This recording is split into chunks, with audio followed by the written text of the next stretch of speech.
You ask Tiger to calculate. This deals with linear inequalities with one unknown. The final result is x greater than -3.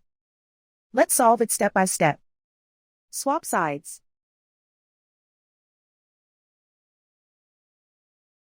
Group all constants on the right side of the inequality.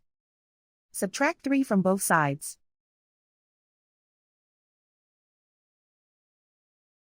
Simplify the arithmetic.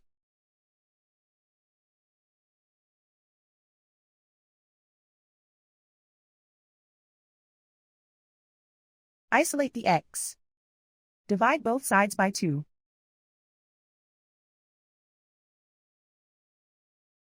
Simplify the fraction.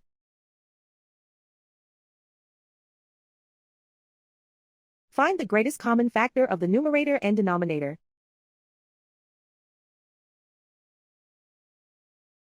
Factor out and cancel the greatest common factor.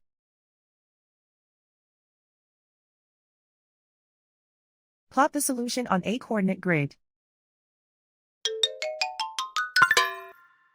And so the final result is x greater than -3.